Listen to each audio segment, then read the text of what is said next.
Hello, I'm Isaac Potosny Jones, and I'm going to talk to you today about cryptography and in particular end-to-end cryptography. So without further ado, I'm going to dive into my slides and then I'll do a little bit more introduction in just a minute. Let's start off by imagining some headlines from an alternate past. There's this giant Equifax data breach. 143 million encrypted records were breached, and security experts just have no idea what the data is because the company used security best practices. That's a fake headline. That's something you'll never see. In reality, all these records were breached, putting all these end users' data at risk. Similarly, 3 billion Yahoo accounts were encrypted, and security professionals are confident your data is safe. This is another example of a headline you're never going to see. The reality was 3 billion Yahoo accounts were impacted by the 2013 security breach. So how many of you out there prefer the fake headlines about security? I'm sure it's most of you. And what's the reality behind this fantasy?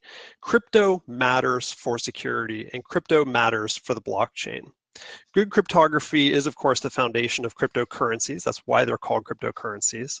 But the protocols have to be done right, and the implementations have to be done right, or it will lead to failure. Crypto mistakes have led to the theft of currency in the past, and security for wallets and exchanges is absolutely vital. And crypto is, of course, part of the solution to that security. So it plays a number of roles. So throughout this talk, I'm going to talk about a number of mistakes you can make when implementing your crypto and a number of mistakes that, or a number of things you can do right. So the first mistake, of course, is just not using crypto in your security picture. We would encourage you always to use cryptography whenever possible. Why should you encrypt? It reduces the cost of a data breach. It protects the intellectual property if that's what you're trying to protect. It protects the user's funds, and it's just the right thing to do. Protecting the user and their privacy is just the right thing to do. But why do people not choose encryption? Access control is good enough, or so they say to themselves. They're worried that it might cause overhead. As developers, we're always concerned about performance. We can't query on encrypted data, or we're concerned that we can't query on encrypted data. And of course, we believe it's hard to implement. And that last point I would agree with. It is true that encryption is hard to implement, but why is it hard to implement? So by way of introduction, I'm Isaac, and I've been a developer for, well, since I was a kid, I guess, and I've been working in cybersecurity for many, many years. You have possibly used some of my crypto if you're a Debian user or if you're a Java developer, and I work for a company called Tosny that I founded. We build crypto tools for developers to use. And I'll talk a little bit about those tools in the course of today's talk. I'm a very active open source developer. I love software development, and I'm primarily a protocols and products person. I don't consider myself a hardcore cryptographer, nor do I consider myself a hardcore blockchain user. I am, my company applies cryptography to products and to protocols, and we know how to use crypto right. And that is often the challenge. Using crypto right is often the challenge, as I'm going to get into that in just a second. So let me switch back to my slides. There's my contact information if you want to reach out to me. As I mentioned, there's a good chance you already use our crypto. We released this Tosny Android AES library. There's been tens of millions of end users using this library. We can see it in open source projects. We can see it in the apps of Fortune 500 companies.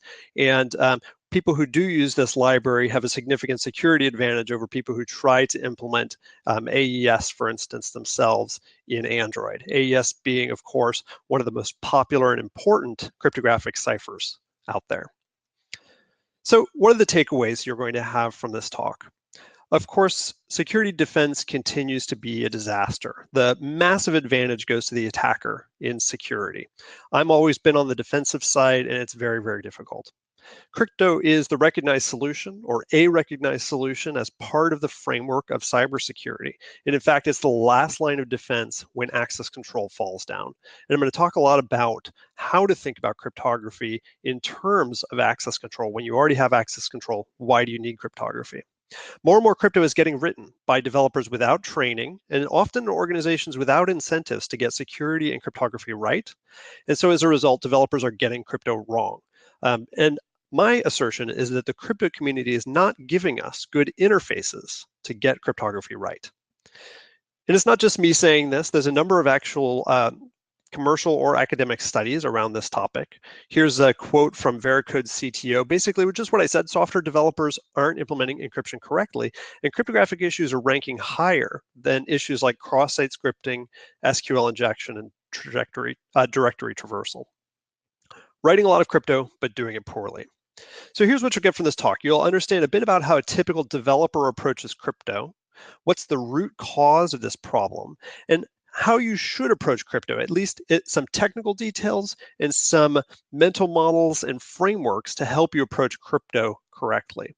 This kind of thing is applicable to blockchain solutions and to general solutions beyond the blockchain as well. So back to the thesis question. It's true that encryption is hard, but why is encryption hard? And I'm going to illustrate this with 2 negative examples and 4 positive examples. Unfortunately, there's many more negative examples out there in the real world than there are positive examples, but I'll try to keep things a little more positive. So as a programmer, you sit down and you know you need encryption and you start to implement something. And so here's where you probably start off. You think encryption feels like a function. That function probably inputs plain text and outputs ciphertext. So here's, let's say you're a Java programmer, here's what it might look like.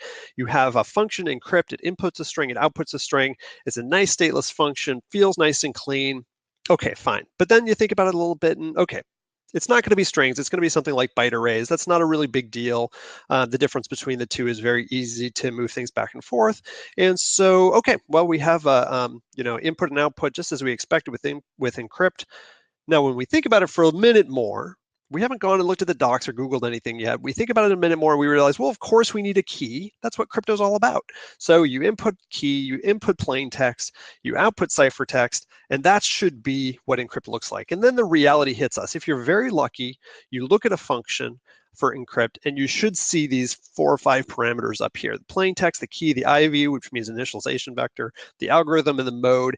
And you probably already know what several of these are, but you don't know what others of them are, and really how hard can it be?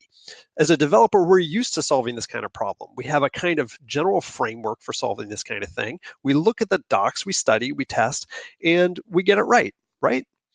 Unfortunately, the reality of encrypting even just simple strings in Java is that you have to make a plethora of decisions about how to encrypt strings, and you're not a trained cryptographer, at least most of you aren't. So you have to decide between asymmetric and symmetric ciphers like AES, RSA, and ECC. Those are the 3 most famous ones.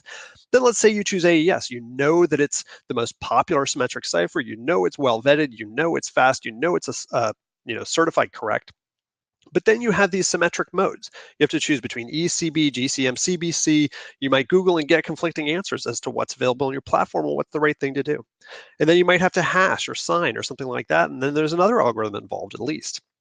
Now, on top of that, making those decisions, you have to figure out how to manage keys. I'll talk a little bit more about this in a minute, but it's actually quite challenging. Some keys are generated randomly, some from passwords. You have to decide how to store, register, and communicate keys, and key size, key trust, all these kind of things.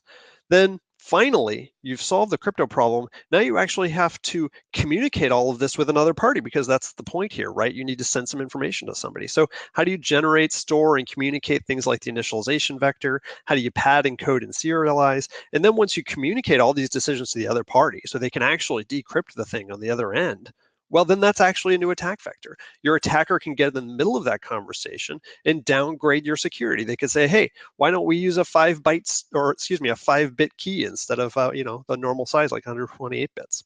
So these are all the challenges that you actually in practice have to make when in concept you'd think it would be a very simple function. So as a programmer, we sit down and we Google, how do I encrypt strings in Android? And I promise you that the first 3 results, unless they're my blog post from 2014, the first 3 results are probably wrong. They're very similar. And let's go ahead and click on the first one. So here's what you see in the first example. It's a relatively small function, a relatively easy to apparently understand Java function. And this bad code looks completely reasonable as a programmer without training in encryption. It uses a known cipher like AES, but unfortunately it makes some really, really huge mistakes. It does completely the wrong thing in generating keys. Using get bytes from the password is not going to give you a key of the right size or the right shape or the right randomness. It uses an insecure encryption mode called ECB. And As a result, the security and the safety of using this function is completely compromised. The first response on there is this programmer jumping in and saying, "Thank you, man, it works." The second response from the chat is something along the lines of, "Well, you know, in the new version of Android, we're deprecating SHA-1PRNG, blah, blah, blah." SHA-1PRNG isn't even mentioned in the code, so it's not clear why he's talking about this. I'm sure he's actually got a point. I'm sure he's saying something important. And then the third person, if you can see that at the bottom of my screen, says, "Hey, you know, I ran this code. I tried to run the decrypt function, and I got an exception about illegal block size." Now that's just really terrible, because if you encrypt some data and then you get a exception when you try to decrypt it, that means you've lost the data. So this code is not only insecure, it's really dangerous. And I like to call it the worst crypto code on the internet, because it has proliferated across the internet because of things like Stack Overflow promoting it as one of the top hits in Google. Now, go ahead and search for GitHub sometime for something like cipher.getinstance, where this red arrow is, and then just look after that. This is one of the easiest ways to find security bugs in crypto. But just search in Java code for this function and see what they do here. Is it AES ECB? If it is, or if it just says AES, then it's vulnerable. So I want to introduce a concept at this point. It's this abstraction stack of building crypto. Now, as developers, we're very, very used to abstraction stacks. On the far left-hand side, for instance, we have the math, then progressing through the algorithm like AES, RSA, the algorithm library that implements that concept like JavaX.crypto in our examples, the protocol itself that uses that library, for instance, the Signal protocol, which is a great protocol, the protocol library like libsignal that implements the Signal protocol, and then finally an application like WhatsApp that uses all these things to accomplish a security and privacy goal. Now, WhatsApp in particular, their security and privacy goal is end-to-end encrypted chat. That means as in one end user, I type something into my phone, it gets encrypted, it gets transmitted to the receiving party, another end user, and it only gets decrypted on that end. That's end-to-end encryption. Encryption at the point of creation and decryption at the point of use. And we'll talk a little bit more about that later. Now, the concept here with this abstraction stack and the challenge is that mistakes creep in between the abstraction gaps. When the algorithm library gets used to implement the protocol, unless you do everything right, unless you understand the algorithm perfectly and you use the library correctly and you understand the math and the algorithm, you're going to make mistakes in the protocol.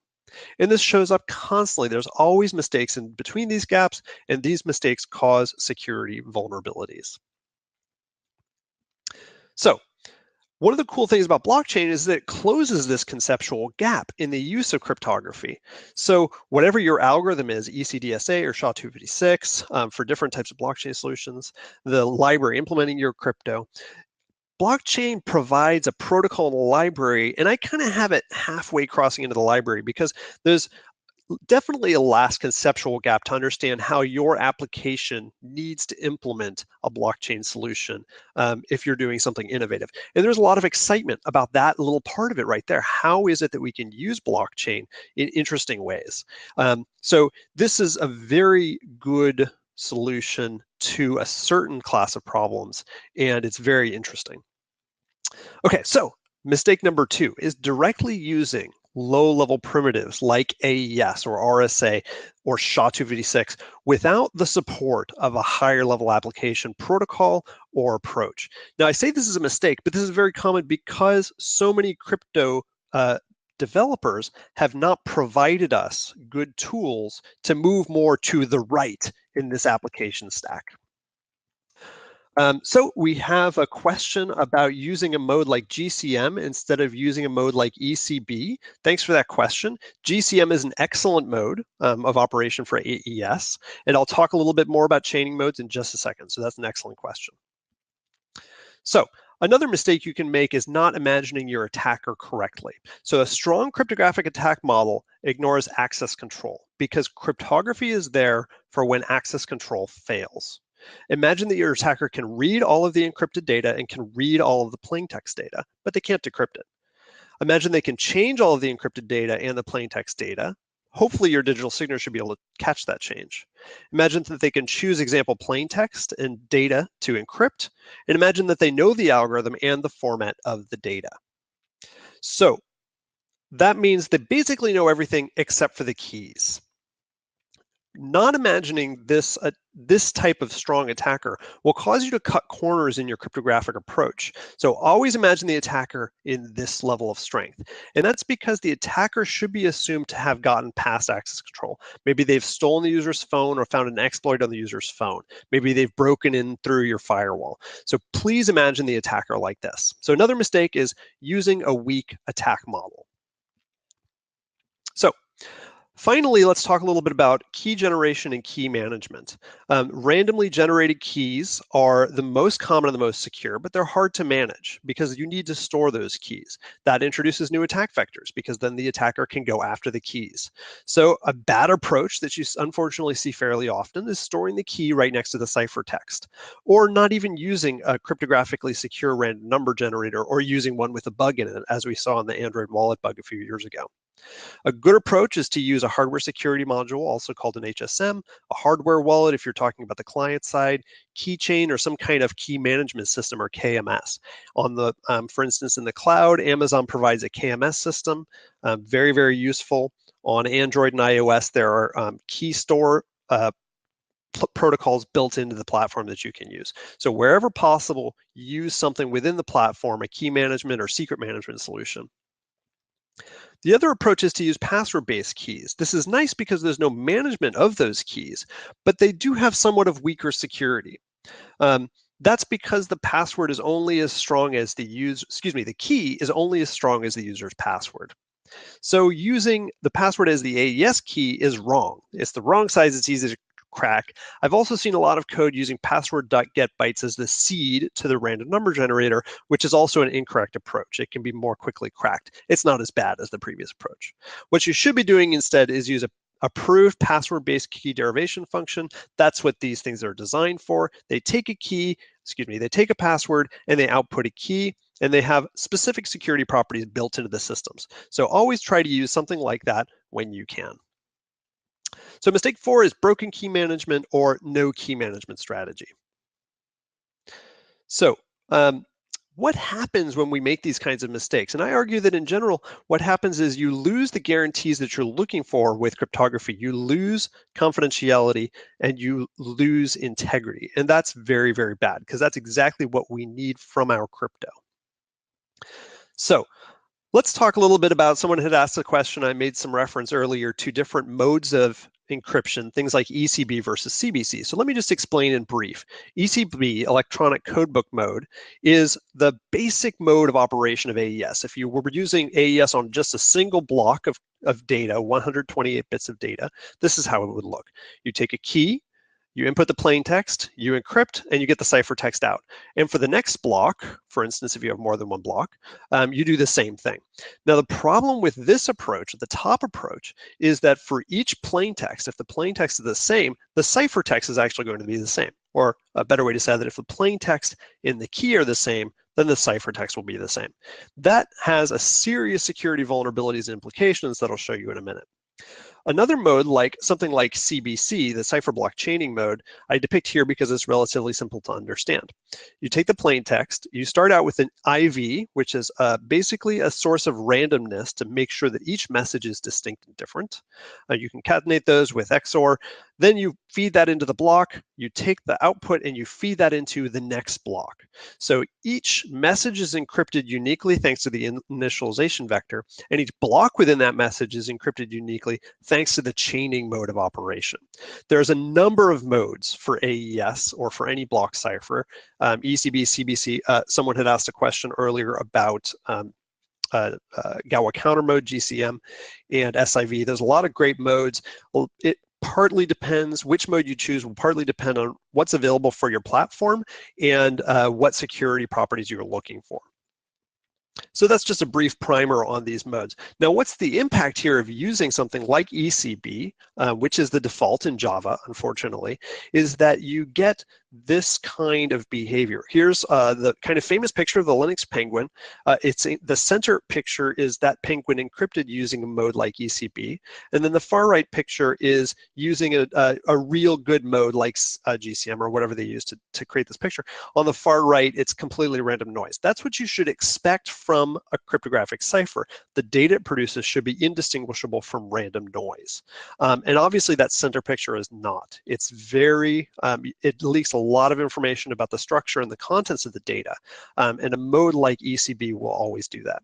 For instance, if you used ECB with a password manager or in a password database, you could tell which sites I have the same password on because the same input with the same key results in the same output. So use a mode that's available for your platform that's something a little bit better than ECB. Another thing that both ECB and CBC don't provide is integrity. Now, a lot of times people approach cryptography and they think that the system automatically provides integrity, like something like AES automatically provides integrity, and that's just not the case. You actually either need to use an integrity supporting mode like GCM, or you need to use another layer of integrity like a SHA-256 hash. So for instance, ECB, you can have flipped bits inside the blockchaining algorithm. And with ECB, you can shift blocks around. So neither of these approaches really provide the integrity that you're probably looking for when you implement a cryptographic solution. So in summary, getting crypto right preserves confidentiality and integrity. That's what you need, and that's what you want. So let's give you one more negative example while I'm still in the negative mindset and before we go positive. You might want to try to do this yourself. It's kind of interesting. Google for various variants of PHP curl send client-side certificate, meaning what I'm trying to do here is I have a PHP application that uses curl for an HTTPS conversation, and I want to authenticate using a client-side certificate. This is, mildly common in a lot of APIs. It used to be a little bit more common in web APIs. Nowadays, you use things like OAuth. But let's say you want to provide the client-side certificate, so you have cryptographically strong authentication from the client. This is not a crazy thing. It's been done for many, many years. It's even built into some browsers. And what do you get? So here's the top hit that you get. It looks pretty reasonable. And not only is this the top hit, but I see a number of examples that do something very similar. Now I realize that's small. Let's zoom in a little bit to the part we care about. We're setting cryptographic operations for our curl call. Let's ignore the first one here. Curl opt SSL cert, that's what we want. This is the parameter we're looking for. This is the option we're looking for. And we provided a certificate file. And if that file is encrypted with a password, then you have to include that password as well. Now, ignoring the fact of putting a password in source code, here's another huge challenge right up here. This example code, for some terrible reason, actually disables server-side certificate checking and server-side host verification. So in other words, these two false flags here have the results of completely disabling the security of HTTPS. I have no idea why they've included those two options in this example. It's completely irrelevant to the question at hand of how you provide proof of your client-side certificate. But they probably did this because they were debugging and they wanted to reduce the variables and just say, okay, well, let's make sure that this works before we turn before we turn host verification back on. But as a result, the most popular or the most highly rated code for this example on the internet is completely insecure. Now, to the community's credit, if you actually look at the comments in the curl documentation in PHP, the very top comment is this poster, R.M. McKay, saying, please stop setting curl opt SSL, verify peer to false, etc., etc., etc., because it allows a man-in-the-middle attack, which you don't want. In other words, what he's saying is, do you remember you're using HTTPS to prevent man-in-the-middle attacks and other types of things? Well, this actually ruins the security of HTTPS. So this is, for what it's worth, the top voted comment on all of, not just for HTTPS, but for the entire curl documentation for PHP. This was posted 5 years ago. And unfortunately, that I just checked the other day, that code is still the top hit when you Google for something like this. Now, let's go back a little bit. So curl opt SSL cert, that's what I think I'm looking for, but I want to look at the code. I pull up the code, and here's a bunch of options that seem to be related to keys in curl and PHP, and I don't know which one I'm looking for, but there's a few, likely candidates in bold. So I go and look up this one. It says curl opt SSL cert, the name of the file containing a PEM formatted certificate. Unfortunately, it doesn't tell me what that PEM formatted certificate is used for. That's really, really important context here. And is it used for client side or server side? And then, of course, I had to include this. A couple lines later, it actually shows us that it's not necessarily a PEM formatted certificate at all. So the documentation that you're faced with as a developer trying to implement security and cryptography in your code is often this weak. And I'm not sure exactly why, but it's often this weak. It's not that curl is bad or the PHP is bad. It's just that it's too low level. It's too far to the left-hand side in this picture. We need more things that are over to the right-hand side. So mistake number 5, of course, trusting crypto code examples without professional guidance. And let's summarize the mistakes here really briefly. Not using crypto is the biggest mistake, so please use crypto even if you get it wrong, maybe. Directly using low-level primitives like AES, letting a weak attack model undermine the correctness goals of your system, and not asking about key management strategy if you have a good crypto approach, and then of course trusting crypto code without professional guidance. Now, something I didn't provide a lot of examples for, but I would also say watch out for the old and broken stuff out there, DES, MD4, MD5, SHA-1, RC4. And I also put RSA in parentheses here. It's old, it's not broken. It's just that there's probably better things today if you're implementing something from scratch. But I have a saying, don't blame users for security problems. You didn't get hacked because you had a bad password. You got hacked because a programmer forgot to check for SQL injection vulnerabilities. That's on us as developers, not on the individual. Likewise, don't blame developers for crypto problems. The crypto community can do better. They can push things further to the right so that we have better tools to work with besides trying to go to these low-level solutions like directly trying to use AES. So let's dive into solutions, a world with better security.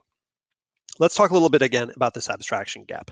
So on the left-hand side, we have things like math, which you can use for anything. These are building blocks. You can create whatever you want out of them. That's great and very important, but they're hard to use. On the right-hand side, you tend to be more and more specific to your application. So there's definitely a lot more applied capability over on the right-hand side, but that means it can only be applied to exactly the problem you're trying to solve. So that's the trade-off you always make with abstractions, something that's more general but harder to use, or something that's more specific but less applicable. And again, mistakes creep in these gaps between the layers. The biggest mistake, the biggest problem is that there's a huge gap between the algorithm libraries and the application stacks, so that there's big mistakes in these gaps. And that also means that there's big opportunities there to create something better. So the cool thing about blockchain, again, is that it closes this gap to a certain extent, and there's a lot of excitement about this part of blockchain. Let's talk a little bit about a library that we produce, some of our experiences in producing systems that address this type of problem.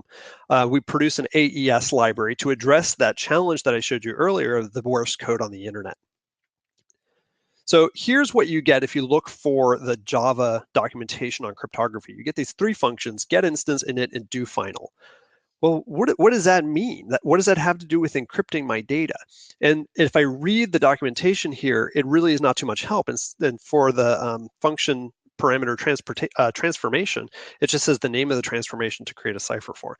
The thing is that this function is completely generic no matter what kind of crypto you're doing. These are the functions that you use. And so it doesn't provide you very much help in understanding what you should be doing with these functions. It's actually quite challenging to use. There's good reasons the way they built it like this. And I'm not saying JavaX.crypto should be doing something different. It needs to provide a low-level interface, but someone else needs to provide a higher-level interface on top of it so that the rest of the world can get things right.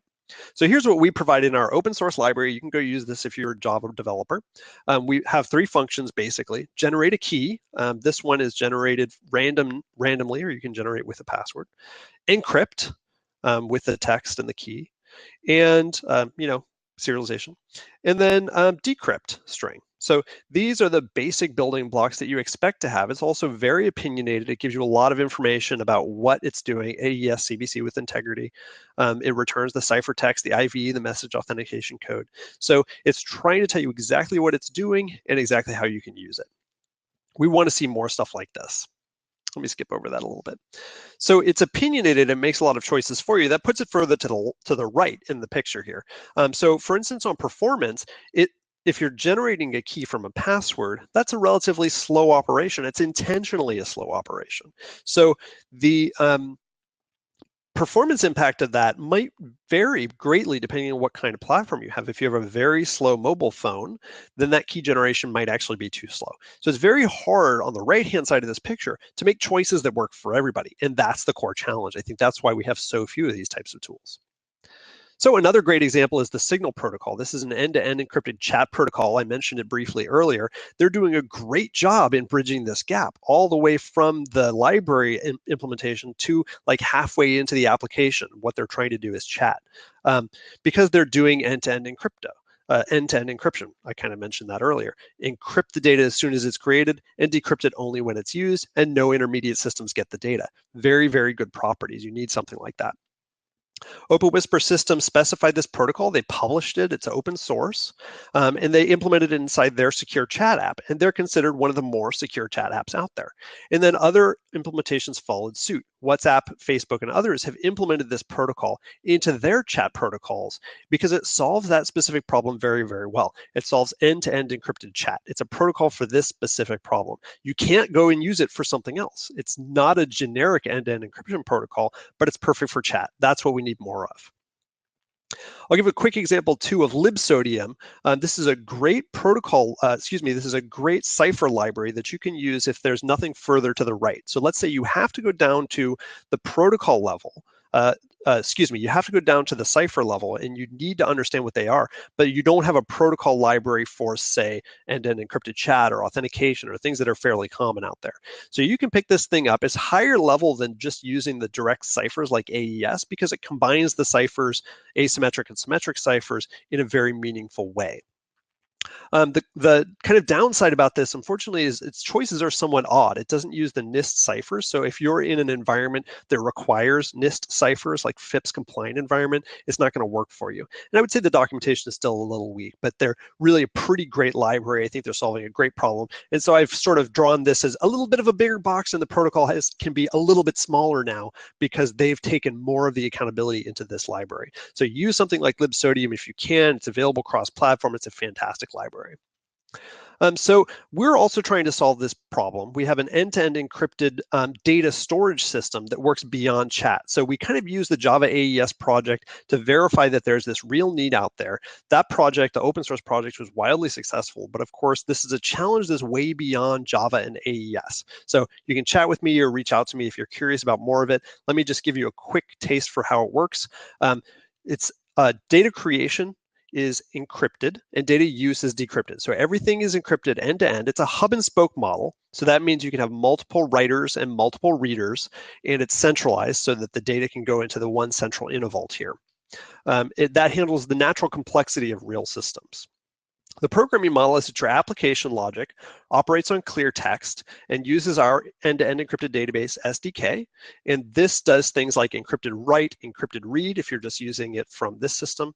And then you can add a trusted reader, whether that's another app, another web service, or a server.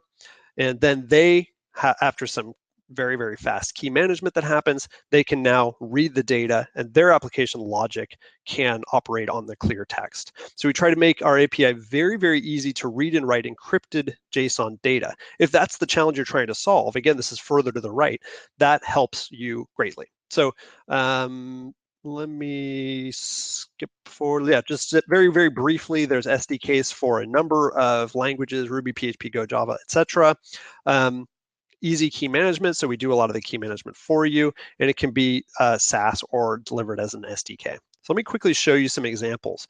We generate keys, we generate ECC keys for you. We have encrypt and decrypt of data, we have write and read of data, and we have query of data. So we're trying to operate basically a JSON data store. We're trying to operate in a way that gives the programmer tools that are very natural for the way they already think.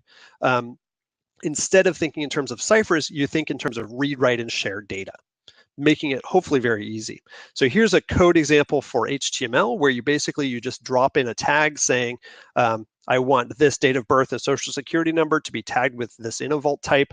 And that means it gets encrypted in the browser and stored on the service, encrypted end to end.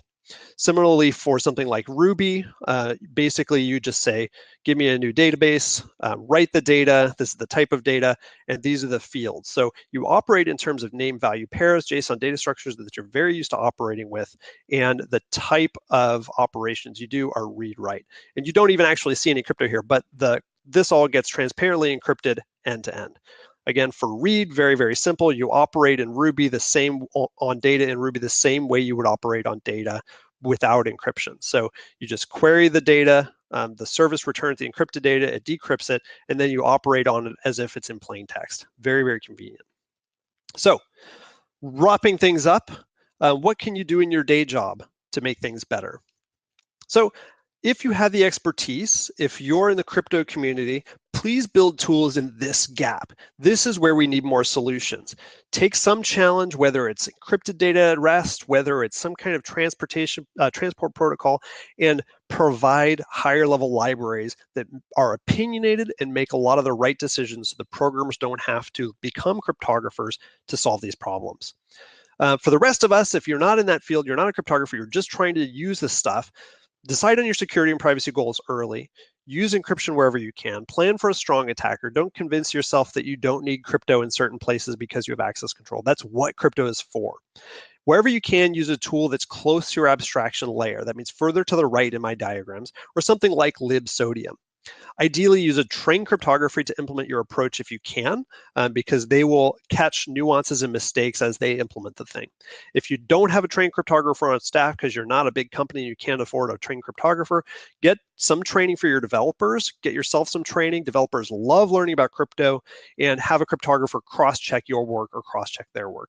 And finally, remember that crypto is there for when access control fails. So please use it whenever you can. So that's all I got. That's my contact information. I think I can switch over to some questions. I see a couple of questions on here. I'm not sure if everyone can see them, so I'll read them aloud.